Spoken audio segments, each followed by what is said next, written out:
Hey everybody, this is Meyer, and in this video I'm going to talk about plugins, which includes VSTs, audio units or AUs, and AAX. So let's talk about what plugins are, what are they used for in the production process, and some things to look for when you're picking them out. Now, most digital audio workstations out there use VSTs, or virtual studio technology, which is a format developed by Steinberg, and this includes hosts like Cubase, FL Studio, Ableton Live, Studio One, and most of the other available digital audio workstations out there. But a few use different formats, but the idea of plugins inside of them is pretty much the same across the board. So since Apple has to do everything different, Logic Pro uses AU or audio units. Pro Tools uses a format called AAX, and Reason uses rack extensions, although since Reason, I believe it was 11, you can now host VSTs inside of Reason as well. Now, VSTs and VSTIs are kind of two different things, but they're generally grouped together in the idea of VSTs, or just labeled as VSTs. So in theory, VSTs, or virtual studio technology, are virtual effects, which take an audio signal, apply some effect to them, and output an audio signal. Whereas VSTIs, or virtual instrument, with the I being instruments, are plugins that take in note information, or MIDI, convert it into audio and output audio. Basically, imagine them as a synthesizer which takes in MIDI information and outputs sound, except they're running within your host as kind of a plugin. And what these plugins generally do, whether they're an instrument or an effect, is they provide additional functionality and allow you to be maybe more creative with your music because it expands the functionality that's there in your digital audio workstation. A lot of VSTs out there are free, and especially a lot of the obscure ones, and most of those only work on PC. There are probably 1,000 times as many free VSTs you can find on PC versus Mac, but of course there are a lot of free ones for Mac as well. So just Google VSTs. There are some websites like KVR Audio and other websites just dedicated to VSTs, selling them, allowing free downloads of them and things, and just allowing you to build up your home studio by adding these plugins to your digital audio workstation. To give an example, Auto-Tune, or the idea of Auto-Tune, when we think about it, that's actually a VST. And also available as audio units and AAX. So when you're choosing VSTs or picking them out, here are a few things to consider. And I will mention that most of the time, you don't want to spend too much time looking for VSTs as opposed to making music. Most digital audio workstations come with the basics you need to get started producing music.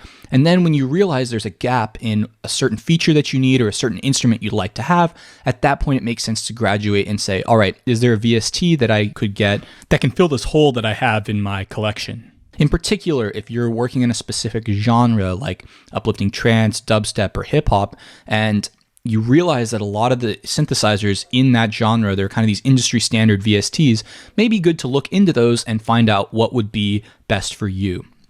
Obviously, you want to consider the price. Some of these VSTs, even though they're technically pieces of software, can be over $500 or more. Look at Christmas and Black Friday. Usually those are the best times of the year for sales, but there are usually sales going on all the time. And if there's a specific plugin you want, maybe worth doing some research to see if it's ever going to go on sale, so you know to keep an eye out for it when it does go on sale.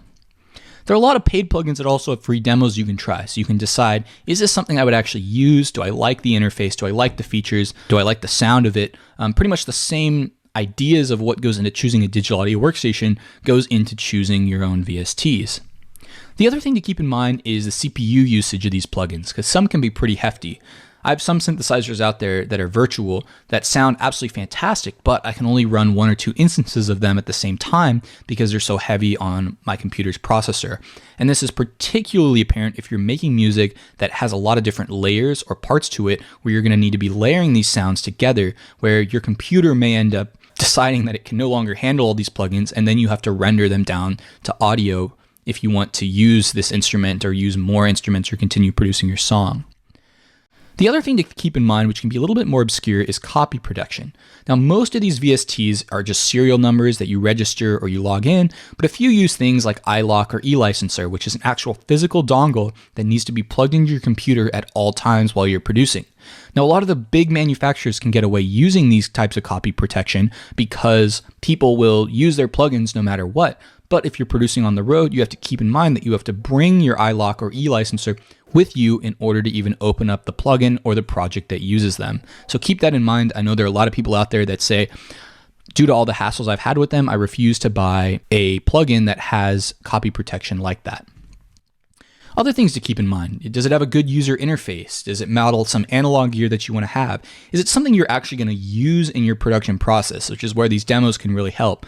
It's very easy to get what I call gear lust and look at the market for VSTs and get caught up in all the marketing hype, and all the time that you're spending downloading plugins and trying out new ones is time you're not actually spending making music. So be sure you're actually using your time effectively.